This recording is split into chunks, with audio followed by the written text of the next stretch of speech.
Inside the Gamecocks, the show built by the barndominiumco.com and always served by Chicken Cock. Chicken Cock bourbon will keep you sane when you can't hit free throws. That is the tagline that was passed along to me this morning. David Cloninger joins us, the excellent and award-winning writer from the Post and Courier. What's up, man? Really? Did you win something, Dave? If I did, I didn't know about it. I mean, I suppose there's been a few over the past 25 years. They're all down in the basement somewhere. I know there's broadcaster awards. Yeah, I got it. The APSC and all. I used to have to do that. So anyway. Yeah, you didn't win anything. They need to give you something. They're going to give you something. Well, I mean, I doubt anything they give me would be better than some of the prizes I've won in trivia, bar trivia over the years. I have a 4-can tower, looks like the Stanley Cup made out of Busch Light cans. That's a prize, and that's down in the basement. So, dude, that is priceless. Oh, it's amazing. Yeah, it's one of the best things I own. So, see, that's an award. It's was a late night and early morning to take the boy to school, but kind of getting back in the middle of the day flow. And yeah, churned out a newsletter this morning about the interesting officiating last night. I know you guys were talking about it earlier, and yeah, it's the same points that I would make. I mean, I would love to blame officiating for that loss last night, but that's not the truth. I mean, and you guys have said it. You can't miss 15 free throws. Can't do it. Nope. And they did. That's what cost them the game. The officiating is an unfortunate side part of it. And I realize that a lot of people are like, why can't the SEC do better? I'm like, well, first of all, the SEC doesn't have their own group of officials. It's not like that. Right. Officials are pretty much – they can have several contracts with several conferences at any time, and a lot of them do. They work, games wherever they can. It's mostly a geographical thing. Where's the game? Who can we get there that's close? Ted Valentine, for instance, lives in Mount Pleasant, so that's why he does a lot of Southeastern games. But the fact is that there's just some officials that you're going to see certain things in the game. With Pat Adams, as you guys saw from Twitter last night, I see his name on top of the scorecard, and you're like, it's going to be bad because you know what's going to happen. There's going to be – some guys call player control fouls. That's their thing. Some guys turn a blind eye to traveling and double dribbles. Okay. With Pat, it's always I'm going to blow the whistle if I see contact, and then I'm going to decide what it was after I blow the whistle. Right. Every time.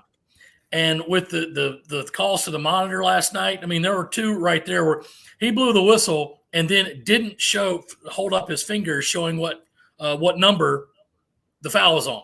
He went to the monitor first. I'm like, that's not how it works. It's not. Yeah. But it's over. It's done with. South Carolina lost because they missed shots. You just got to go do better.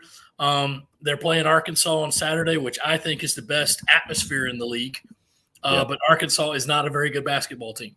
So South Carolina has got to go win that game because just from the numbers and the net and all that, last night was a quad 3 loss. Right. You can get over that real easy by winning a lot of games. But what you don't want to have to do is get there at March at the table and say you get left out of something and you look back at last night and say 15 missed free throws in a 5-point game.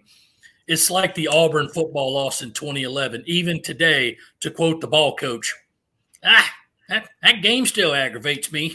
Yeah, it does me too. So yeah, they'd have been in Atlanta playing it. I mean, a very average Georgia team ended up going to play LSU, and then the next year was even worse. But when you lose to Florida in your division, it makes it a little different. But that Auburn game cost Carolina a second straight trip to Atlanta. And that 2011 team probably – I don't know that they'd have beaten that LSU team because they were awfully good, but I think it would have been closer than 56-17. Yeah, I mean, not much couldn't be closer than that. No doubt. Yeah, that was a brutal day. Yeah, I want to stay to basketball, though, and not go down memory lane, although I'm doing that. Look, none of the memories are ever good, unfortunately. I know. I'm like a Gamecock rain cloud. But, I know. You can. I'm like the sad encyclopedia. Real quick. Like if you had an encyclopedia, like I'm a walking encyclopedia, but I got a little rain cloud on my cover. Oh, sad. Yeah, it's like the Care Bear with the cloud on his stomach. Oh, Grumpy Bear. Yeah, Grumpy Bear. So where do they go from here? Yeah, I know Arkansas is not themselves, but they did get up off the schneid last night and beat A&M. They almost blew it, but they got a big lead. They held on. Yeah. A&M came back and they held on. It is a tough place to play. South Carolina's won there. Frank Martin's team that got left out of the tournament won by 15 out there, and another one of Frank's teams won by 2 in a very good game. What's the key? And how does this team, Dave? We were talking about them ball movement. JB pointed that out. When they were kind of cooking, they were moving it around, and when they're good on offense, they make that extra pass. Talon Cooper and I think Murray Boyles is an elite passer as far as forwards go. He's shown it, to me the last couple of games. How do they get back to that? How do you get some of these three? Because it's been a while now since they've had a really good 3-point shooting game. I think free throws is a lot like putting. I mean, it'll come back probably, but how do they get back to? How do they find that mojo again? Because that's when this team's at its best, where they're knocking down open shots and moving the ball. Yeah, and you give credit to Georgia because Mike White teams are always very, very fundamental. They know what their opponent's weaknesses are, and there was a lot of great defense in that game last night. The first half, just but each team just fighting for buckets. And you consider that when Georgia, all they had to do was dump it inside to the big fella, and he was going to go up and score because, as we've known all year, guys, South Carolina just cannot handle that. They don't have the horses to handle that, and no matter what you do scheme-wise, it doesn't make any of your players gain 4 inches and 50 pounds overnight. It's just not going to work that way. But where last night was happening, they were giving it to the big guy early. He was scoring. Okay. South Carolina started going inside early, and it worked. Yeah, that was the most surprising thing. And they were going inside, getting tough baskets, getting to the free throw line. I thought, and I already had the lead written up saying, just because they've only shown that they can win one way doesn't mean that they can't win another. And this is completely different because they actually were getting a great post game when not many expect them to ever be able to do that because, again, it's physics. Mm-hmm. Well, maybe that, because they were doing it and it was working, took it away from what they like to do, get it around the perimeter, make the extra pass. That offense is designed to open three-pointers because that's what they're good at. And you got to knock down the three-pointers, but they've really had no problem doing that this year because it's not just one guy. If you're depending on Michi to knock down 8 threes a game, it's probably not going to be a great game. Great shooter, but that's a big, big task to do. So they have a lot of guys that can shoot threes. So maybe having the success inside last night kind of got them out of their rhythm when they had to go back to try to shoot themselves out of a hole. All of a sudden, the three-pointers just aren't going down. Losing Miles Studi did not help. He's one of your top guys that you got to have. He goes down with a shoulder injury, I think, with 14 minutes to go, maybe 11 minutes to go. And we could be getting results of an MRI today on that, and we hope for the best. But then it's just, you got to knock down shots, and they didn't. So in answer to your question, JC, just getting back to that, you go with what you know, which is opening up the three. Now that you have a little bit of success going inside, maybe you'll try to do that now. But now with Studi's injury throwing a wrench into the works, how do you replace that? Do you put Zach Davis in as just kind of a one-off? Do you put in Jacoby Wright and say what he can't do on defense physically, it'll make up for with offense? Because as we saw at Missouri and a couple other times, Jacoby can hit a big shot every now and again. Them York County kids are known to make some big plays. Oh, yeah. Anyway, so it's not going to be easy. Arkansas's got a little bit of momentum right now, thinking that win over A&M, like, okay, all right, we've had a bad start to the season. We're going to get past it right now, and we're playing at home. South Carolina's got to go in there and get hot early. And really, I think there's one guy that can handle that, and it's Michi Johnson. You got to look at something like the Kentucky game last year and say when that guy gets hot early, he's not cooling off. Mm-hmm. Maybe they have to design a few things, especially if Miles Studi's going to miss this game or further, and say, we've got to get this early. And even though they're going to be expecting it, you've got to go get it done. So saw a lot of good in them being able to challenge in the post last night. That was completely unexpected, but Mac and Murray Boyles, even Josh Gray was getting something. He was being productive. It's just he missed free throws, Couldn't hit free throws, but that was encouraging to see. But they just didn't hit enough shots to win.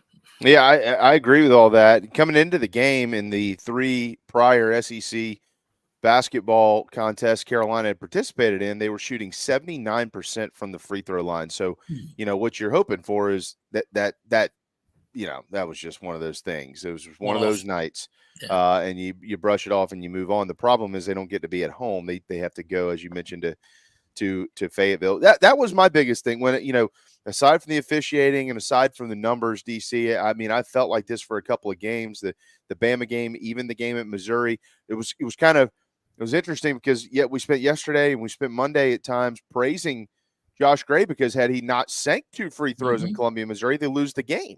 Right. And he did, and then he just couldn't get it going yesterday. So don't want to put this loss on his shoulders necessarily because I felt like for 3 or 4 games now, the offense in its entirety has just been disjointed. And, you mentioned Michi, for instance, there was a moment in the game last night. I want to get your thoughts on this exact play right here. Because you're good at this. You remember all of them. It's late in the game, a few minutes left. Carolina's down 5. They get the ball down the floor. They've got plenty of time. And with about 20 seconds on the shot clock, BJ Mack fires up a 3-pointer. He clanks it. Missouri runs back down the floor. I'm like, okay, Michi's hot. Like, he's good. He's ready to go. Why are we firing up 3-pointers around here with 20 seconds on the clock with your 4 guy when your 1 and your 2 are the ones you want shooting out there late in the game?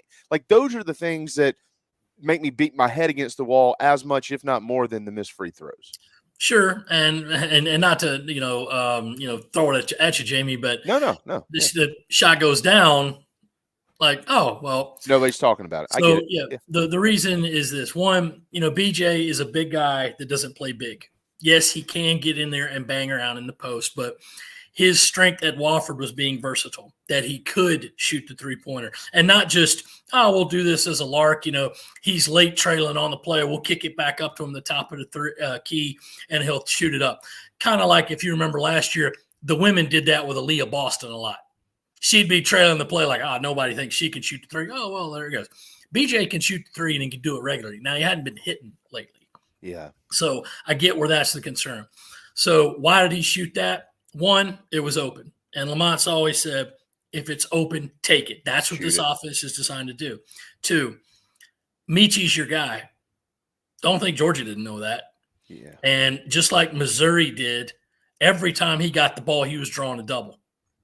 Georgia didn't do it as much. They played mostly with a man-on-man, but every time Michi got it, they were kind of sagging with another guy a little behind him and say, okay, because Michi's range. He'll knock him down from the logo. That's what he does. Mm-hmm. So it's hard to, really pigeonhole 2 people to say double team him every time because it's probably not going to work. He's still going to get the shot off. So I think combination of that, BJ can shoot that shot. It was open. It's like you get it to Michi, that it's going to be guarded. It's going to be guarded, man. It wasn't yet at the point of if this doesn't go in, the people are going to say, how do you not have your best player with the ball in his hands at that point? There was still a lot of time left to go. So it happens. I mean, earlier they were down 2 points because Michi made a big 3, and they just couldn't get a stop on the end because that delved into the officiating a little bit. I still remember it was Demblay, number 4, if I'm mispronouncing his name, I'm sorry, but number 4 got the ball out on the perimeter. Mack was out there on him. Kind of put his hand in his chest, and the guy sold it like he'd been hit with a 2x4. Yeah. And, of course, head backwards. Yeah. Referee sat there and looked at it for 2 seconds. Yep. And then blew the whistle. Yeah. Wow. He loves to blow the whistle. Yeah. And that was one, that same referee, this was not Pat Adams. This was a Todd, I believe, was trying to go over there, and Lamont's trying to talk to him. And you guys know Lamont. He doesn't get riled. He doesn't. He's not going to chew your head off. He'll just stand there and try to calmly talk. And Todd's just shaking his head like, I don't want to hear it. Backing him off. To which I was thinking, not to get back into past memories, like if you had done that to Frank, he'd have had your head in his hands right now. Yeah. Not blaming Lamont because Lamont's sideline demeanor is Lamont's, and I'm not saying it's good or bad because he's won a lot of games, but it's got to be frustrating for a coach when your team's getting screwed and you can't even talk to the ref about it. That's insane. It's asinine. that these guys can get away with that stuff. It's driven me nuts for years in baseball, David, and I'm sure that we'll have a deja vu moment in a few months because it comes up every year in college baseball where these guys are telling the coaches to stay in the dugout. Mark or whoever's like, I'm just trying to talk to you. Yeah, and it's about me. Now, this is where I actually am thankful that it was Pat and another crew last night instead of, say, Doug Shouse, because Doug lives up to his last name. It's all about the show, even though it's pronounced Shouse. I'm the most important person in here, and you're going to do what I tell you to do. That guy comes into every game like somebody just hit him in the face. He's always getting a bad mood. It's terrible, but it's like, this is what happens. And that gets back to my whole point of, like, if we know what kind of game we're about to see because a certain official is on the floor, why doesn't the league do something about that and say, hey, we've got to get back to you guys. Just make the call the game. You're going to screw up. I mean, that's part of the game. That's just how it is. And with the rules, the way it is to say we got to limit all this contact, you have to decide what's contact and what's not. I mean, BBV got stung for a block last night to where looked to me like he jumped straight up. I didn't even see him touch the guy. But it was like, okay, maybe on replay you saw him come at an angle, which by the rules is a foul. But some of these other times, USC gets a flagrant foul because they said Michi shoved a defenseless player in his back while he was in the air. Okay, I didn't see that. Happened on the very next trip down the floor to USC, no call. Yeah. Like, which is it, fellas? Which is it? So, again, you hate to keep going back to it because, 15 missed free throws, but if you know that's going to happen, if you know what kind of game is going to be there, going back a ways to officials who may not do games anymore, Carl Hess, Jamie Lucky, Doug Sermons, Joe Lindsay, and you knew, here's what you got to keep an eye on here. Like Joe Lindsay, master. Within the game's first 5 possessions, he was going to call 3 seconds on somebody every single time. Because it's like, I got to do this just to make sure that they know that's still a rule. How do you go into a game with a preconceived notion how it's going to be called? And then this is a problem of all officiating. You see fouls start to mount up for one side. Foul disparities 8-2. You know what's happening next. Bang, foul, bang, foul, bang, foul. Because they all think we've got to even this up. We can't show partiality. I'm like, that ain't how the game's called. It's not. I think USC, Georgia had not scored in the second half last night. USC was up 7. 3 fouls in 31 seconds. Yeah. Oh, it happened quick. And I know 2 of them were questionable at best. Yeah. So, reaching a hand out, which I'm like, well, you're not supposed to extend your arms. Like, what does that mean? If I'm reaching up to block a shot, that's extending my arm. Right. And you're not supposed to do this, but you can do this. Once they put in all this new contact stuff, it made it very, very gray for how you can call a play. So there's always going to be missed calls. There's nothing you can do about it. But the good thing is, at least the kids, at least publicly in Lamont, knowing that you can't complain about officiating or you get fined. All you can do is send in tape and hope it don't happen again. Just said, we'll look at it, but the main thing, miss shots. Mm-hmm. Get back in the lab, work on your missed shots. And, free throws. Josh missed 5 in a row, and that was disappointing, but he made those 2 big ones at Missouri. And at the end of the day, I was like, even with those 2 makes at Missouri, the guy came in hitting 50% for the year. It happens. So I said, all right, there's an instructional video on YouTube. I want you all to watch. Just look for Rick Barry. Trust me on this. The guy don't miss. Just shelve your pride and shoot him like that, and you will not miss. I promise you won't miss. Carolina will be back on the floor on Saturday at 1:00 against Arkansas and looking to rebound. That's a quad 2 opportunity on the road in Fayetteville, and they need it now with that quad 3 loss. It's their first quad 3 or quad 4 loss of the year, but it did bump their net ranking back to 67, so they dropped 12 spots from yesterday. And especially, you don't hate to start looking at stacked games, but next Tuesday in Columbia is a game of rather large import, so don't need to be having 2 straight losses coming in for that game. No. Yeah, you'd like to see if you can go get this one over there, and especially with a trip to Tennessee looming at the end of the month. oh, I mean, I'm looking at Tennessee and thinking, you found this Dalton Connect kid at Northern Colorado, right? Who missed on him? Yeah, everybody. Yeah. That guy is unreal. Gamecocks have a guy coming in a couple of years that's a lot like that guy, and Eli Ellis. So I want to ask you one football question before we let you go from your neck of the woods. James Coley gets here, and within a week, he offers Malik Clark, a wide receiver from Rock Hill High. I know it's the other side of town from you and your Trojans, but can you tell us anything about Malik Clark? My opinion is based on film, but you probably have some insight, so I wanted to ask you about it. Sure. Rangy athlete. He did play a little bit of defense while he was coming up, kind of what they all do until they kind of pigeonhole you in a role in high school. Rocky High's quarterback made Shrine Bowl this year. He was one of the two guys up there. So that helped a lot with his development. But watching him, it's going to sound bad, but the only way I can make it say it. The past two games, rivalry games, Rock Hill Northwestern, past 2 years, he stood out as much as he could be considering the results of the games. You can look them up if you want because they were very pretty to me, but probably not as much to the Garnet and Black Wolf side on the other side of town there. But, very, very he gets a lot of good separation. He's working on winning a lot of the 50-50 jump balls, which with his quarterback, there was a lot of that. But he's got some speed, and he's a guy that can get loose. I believe he dabbled somewhat on a kick return this past year. So, good offer to have. Obviously, the staff here knows where you need to go, where some of the hotbeds of recruiting are in South Carolina. And, I'm very proud of it, obviously, but fact remains Rock Hill is one of those. So got up there and they're recruiting him. And apparently I haven't heard of anything else. And this late in the date, I'm guessing Bubba will be back at Rock Hill High next year. Bubba's a stand-up guy, so he'll coach him up good. And hopefully he'll commit to that offer. DC, I want to squeeze some quick women's stuff in with you real quick before we let you go too. JC, by the way, took the under against Kentucky, so he lost big.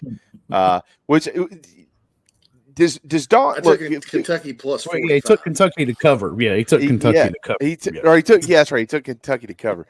A few years ago, Kentucky was, they were feeling good about themselves, having some success. They had, I know they had a couple folks up there who were beating their chest a little bit. Has Dawn, she keeps receipts. Did she ever mention anything about the Wildcats? I mean, did she? I know she didn't let them get to triple digits the other night. They could have. But they did beat them by 62. Was that by design? Or? Well, put it this way, man. I mean, she's not going to go into any game like that. Now, yes, there are some coaches that she does keep receipts about. There are some that she does not care for. And with Kentucky being the rival, they were made permanent opponents back in the last round of that, which was probably going on more than 10 years ago now. Yeah. So they play each other home and home. So I will say that under the previous coach, Matthew Mitchell at Kentucky, yes, that got to be bad blood. I mean, it got personal. It got testy. A lot of that was Matthew, who, credit to him, he really calmed down in the last years of his tenure. I don't think it's so much a case now. One, because Dawn really likes Kyra Easy, Kentucky's new coach. They've been having some struggles since Matthew stepped down.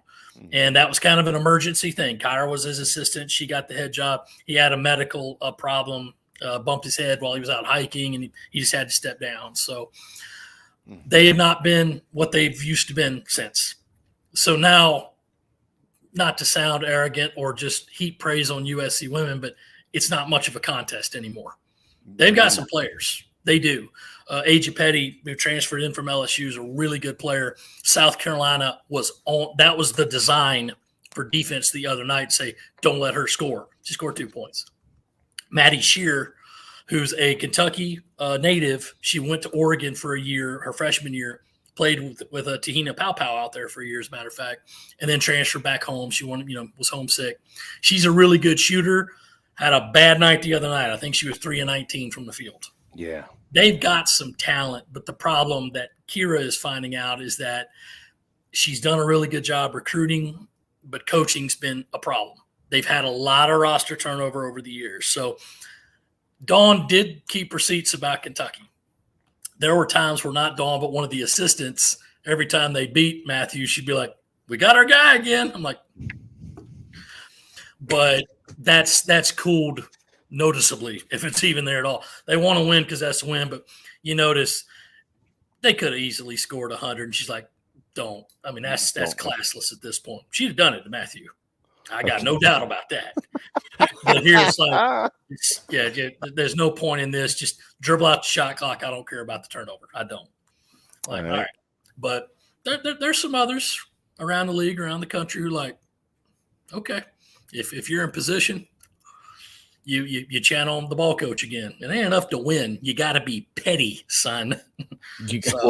Well, do you think that, I mean, because these next two here, people know about the trip to LSU next week. College Game Day will be in town for that next Thursday night, and that's going to be a lot of fun. Of course, LSU was just upset by Auburn a few days ago, which was pretty shocking. But don't skip over what's coming up on Sunday. They're going to be in College Station, and the Aggies aren't getting a ton of love, but they are a pretty solid basketball team. This is number one walking into their house.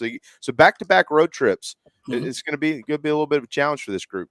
Well, absolutely. And, Joni's got a good team down there. They struggled a little. Last year was just a one-off. They replacing the legendary coach. It was just a bad season last year.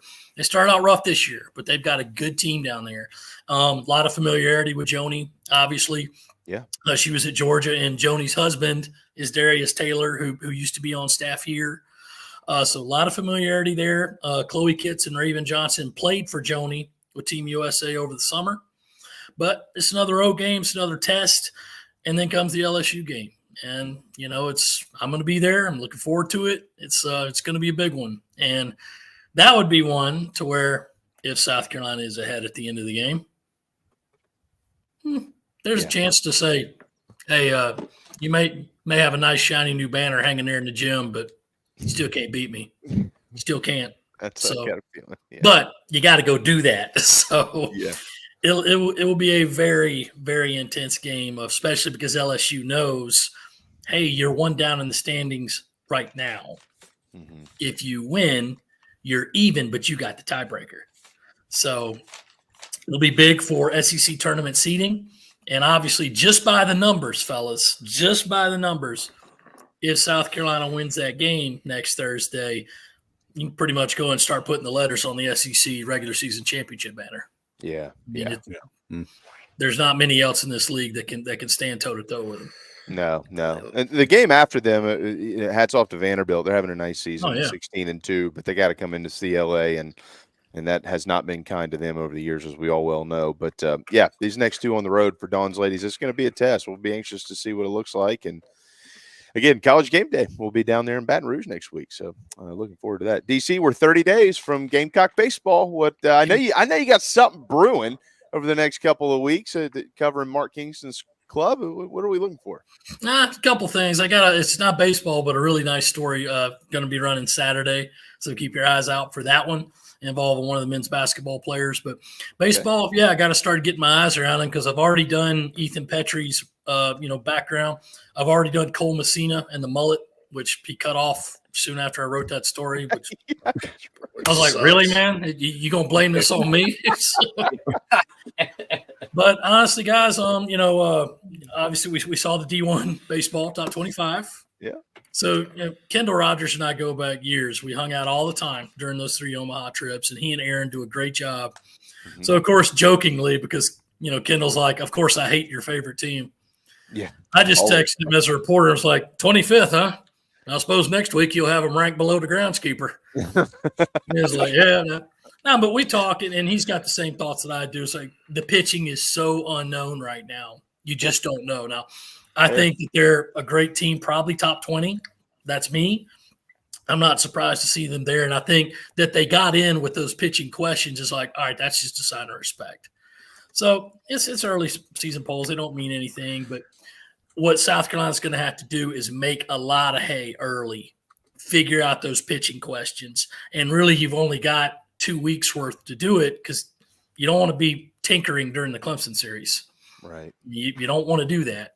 So you've got that, but they've got the arms. They've just got to figure out where they go. That's right. I completely agree with what Aaron said. It's like, I think you've got 3 Saturday, Sunday starters on that staff, but you don't have a Friday guy right now. Right now. Yeah. Oh, I agree. I saw what he said, and I agree with it. I agree 100%.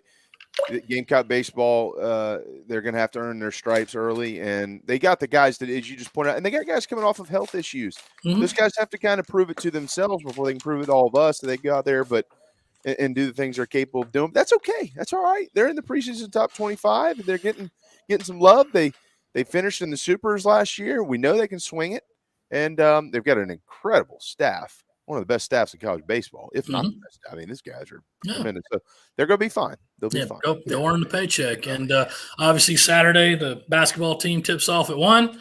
And at 8:00, you better watch what you say, Pete Prisco. We hear you. Come on. Man, yeah, that's going to be a bloodbath. The Packers are not very good. I mean, no. Pete Prisco saying, Green Bay going to pull out upset. I said, we'll see about that. Yeah, you make sure they know you're not in Dallas anymore, man. You know, but baseball. I know Kendall too. I sat 2 desks over from him at Rivals.com 20 years ago, and Jamie hit the nail on the head because I was kind of disagreeing with that low ranking, but Jamie said he and Aaron are kind of prove-it guys, and that's just how they break teams down. And remembering back, Kendall was like that, so I get it. And I think that's kind of good. Sometimes when your expectations are a little bit lower out there, you kind of have more of a sense of urgency. So, and honestly, man, I mean, when it's the exact opposite of last year, that your offense is known but your pitching isn't, well, okay, as long as your offense does what it's supposed to do, which is trickier than pitching, you should be able to let the pitching get settled out. Yeah, I mean, maybe if those guys just say, hey, listen, don't worry about these first couple weeks. We're going to get you 8-10 runs a ball game. Okay, cool. Yeah. Matt Becker needs to take a step forward, I think. And I think Roman Kimball could be a sneaky key to this whole season. Roman Kimball.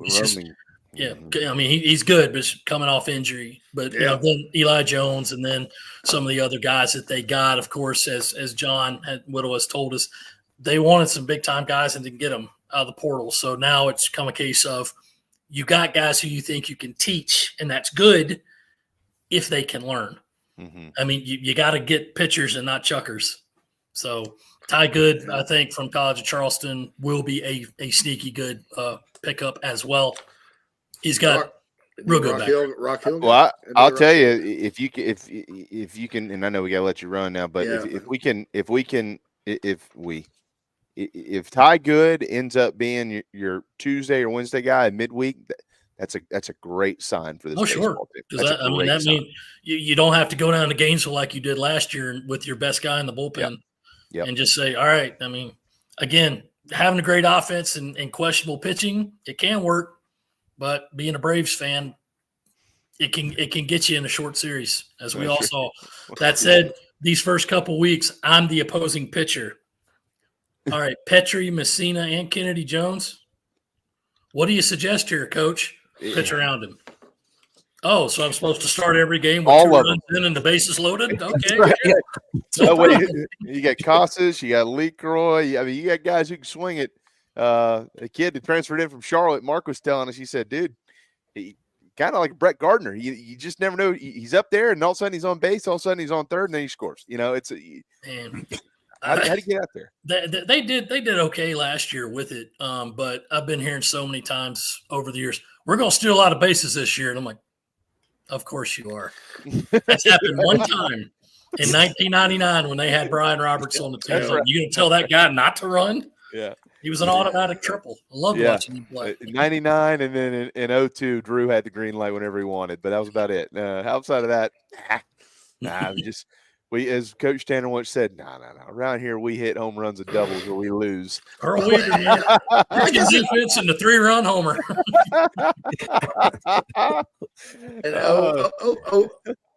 01 when Sheldon Brown played, he let off. They let him steal a little, but Sheldon stole. Oh, that was fun. That's it. Yeah. And then This when, is John this Stamper is Earl came Weaver over, baseball around here. Yeah. One of Earl's other core beliefs was that anytime he didn't smoke a cigarette between innings, the opponent always scored. I mean, yeah, whatever works. Hey, it's baseball, man. Yeah, absolutely. You do whatever works in baseball. Yep. Period. if you think it's helping you, it is. It So, is. Right, yeah, that's right. I'm not going to quote the Bull Durham thing, but you guys know what I'm talking about. So, you believe you're winning, then you are. That's all that matters. David, have a wonderful week, man. Thanks for all you do, and sure hope when we talk to you next week. It could be fun if Gamecocks can get it turned around on the hardwood on the men's side over these next couple of.